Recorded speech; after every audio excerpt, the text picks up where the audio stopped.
A principios del siglo XX, México estaba cambiando de forma violenta y acelerada. La revolución había sacudido al país, derribando viejos privilegios y prometiendo un nuevo orden social. Se hablaba de justicia, de democracia y de derechos, pero en ese discurso transformador había una ausencia evidente: las mujeres. Mientras los hombres debatían el futuro de la nación, ellas seguían relegadas al ámbito privado, sin voz política, sin derechos ciudadanos y sin reconocimiento legal como iguales. En ese contexto, la participación femenina era vista como una amenaza.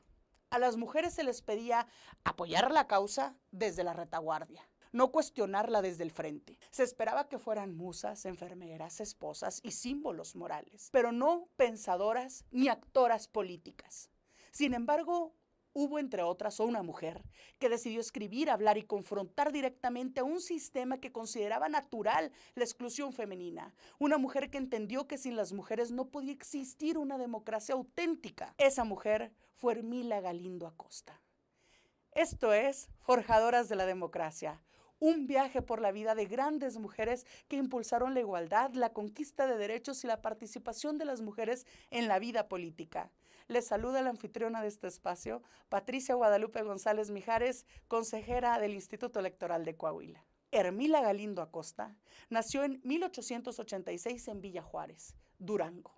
Desde muy joven mostró una inteligencia aguda y una enorme capacidad para expresarse por escrito en una época en la que la educación femenina era limitada y orientada a la obediencia. Ermila entendió el poder de la palabra como herramienta de transformación. Aprendió que escribir no era solo describir la realidad, sino también cuestionarla y proponer algo distinto. Su vida dio un giro decisivo cuando se vinculó al movimiento constitucionalista encabezado por el coahuilense Venustiano Carranza.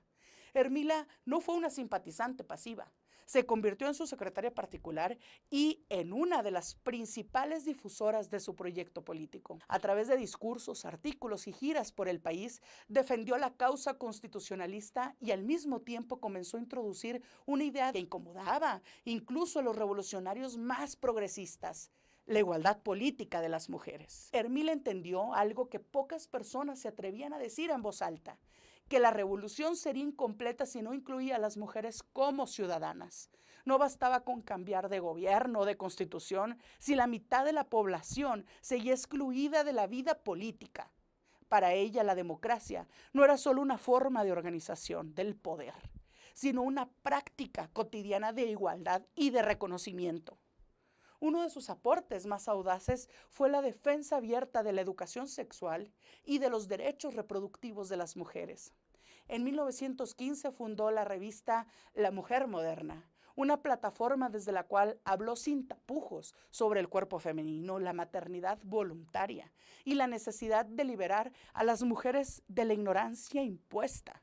En un México profundamente conservador, estas ideas fueron consideradas escandalosas y peligrosas. Ermila Galindo fue duramente criticada, ridiculizada y atacada por sus posturas. Muchos hombres y también algunas mujeres la acusaron de inmoral, de atentar contra la familia y de querer destruir el orden social. Pero ella no retrocedió. Sabía que cada crítica confirmaba que estaba tocando fibras profundas del sistema de dominación. Su valentía consistió en no moderar su discurso para ser aceptada. En 1916, Ermila dio un paso histórico al presentar una ponencia en el Congreso Feminista de Yucatán, donde defendió el derecho de las mujeres al voto y a la participación política. Su argumento era claro y contundente. Si las mujeres cumplían con las leyes, trabajaban y contribuían al sostenimiento de la nación, no existía justificación para negarles la ciudadanía. Esta lógica, hoy evidente, era entonces profundamente subversiva. Un año después, Ermila Galindo se atrevió a más. Se postuló como candidata a diputada federal en 1917, aun y cuando la ley no reconocía explícitamente el derecho de las mujeres a ser electas. No ganó la elección, pero su candidatura fue un acto político de enorme fuerza simbólica. Demostró que las mujeres no estaban esperando permiso para participar. Estaban listas para hacerlo. Durante el proceso constituyente de 1917, Ermila impulsó activamente la inclusión del sufragio femenino en la nueva Constitución. Argumentó que la igualdad debía quedar plasmada en la ley fundamental del país. Aunque su propuesta fue rechazada, su intervención dejó una huella clara. El tema ya no podía ser ignorado. El debate sobre los derechos políticos de las mujeres había llegado al corazón del Estado mexicano. La exclusión de las mujeres de la Constitución de 1917 fue un golpe duro, pero no definitivo. Hermila comprendió que las transformaciones profundas no siempre se logran en el primer intento. Continuó escribiendo, organizando y formando opinión pública. Su lucha no dependía de un cargo, sino de una convicción, que la igualdad política era una cuestión de justicia, no de concesión. Hermila Galindo pagó un precio personal por su activismo. Fue marginada, silenciada y progresivamente desplazada de los espacios de poder. La historia oficial de la revolución minimizó su papel y el de muchas otras mujeres, pero su influencia sobrevivió en las ideas que sembró y en las generaciones de mujeres que retomaron su causa décadas después. Hermila Galindo no solo enfrentó el desacuerdo ideológico, fue objeto de una campaña sistemática de ataques y deslegitimación. La prensa conservadora, especialmente diarios vinculados a sectores clericales y a las élites tradicionales, la presentó como una mujer inmoral, peligrosa y antifemenina, distorsionando deliberadamente sus ideas sobre educación sexual y derechos políticos. Desde púlpitos y columnas de opinión, representantes de la Iglesia Católica la señalaron como una amenaza al orden moral y a la familia, utilizando el miedo y el escarnio público como herramienta para desacreditarla y aislarla socialmente. No se debatían sus argumentos, se atacaba a su persona por atreverse a hablar de lo que, según ellos, una mujer no debía nombrar. La marginación también vino desde el propio campo revolucionario. Muchos diputados del Congreso Constituyente en 1917, así como líderes constitucionalistas que se proclamaban progresistas, rechazaron sus propuestas de sufragio femenino y la excluyeron deliberadamente de los espacios de decisión.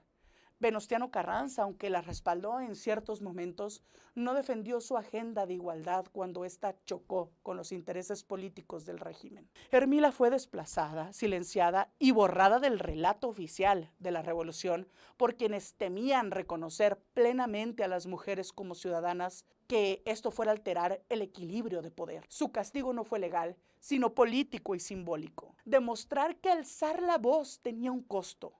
Sin embargo, incluso desde la marginación, Hermila Galindo dejó claro que la historia no avanza solo con aplausos, sino que gracias a quienes resisten cuando el sistema intenta expulsarlas.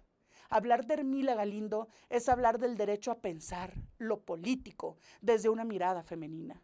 Ella rompió con la idea de que las mujeres debían limitarse a apoyar proyectos ajenos. Exigió ser parte de la construcción ideológica del país. Al hacerlo, amplió el concepto mismo de democracia, incorporando temas y perspectivas que habían sido sistemáticamente excluidos. La democracia, desde la visión de Hermila, no podía existir sin libertad de pensamiento, sin autonomía corporal. Entendía que una mujer sin control sobre su educación, su cuerpo y su voz pública nunca sería plenamente libre.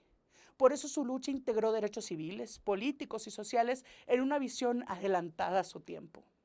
El legado de Hermila Galindo Acosta se refleja hoy en cada mujer que participa en la política mexicana. Aunque ella no vio concretado el derecho al voto femenino, que llegaría hasta 1953, su trabajo fue una base indispensable para esa conquista. Cada avance posterior se construyó sobre el terreno que ella ayudó a abrir. Hermila nos recuerda que la democracia no avanza en línea recta. Avanza gracias a quienes se atreven a incomodar, a hablar cuando no se les escucha y a insistir cuando se les cierra la puerta. Su vida es testimonio de que la palabra puede ser una forma poderosa de resistencia. Esta fue la historia de Hermila Galindo Acosta. Si quieres seguir conociendo a las mujeres que desafiaron su tiempo para ampliar la democracia y la igualdad, acompáñanos en los siguientes capítulos de este podcast, Forjadoras de la Democracia. Se despide la consejera electoral de Coahuila, Patricia Guadalupe González Mijares. Muchas gracias.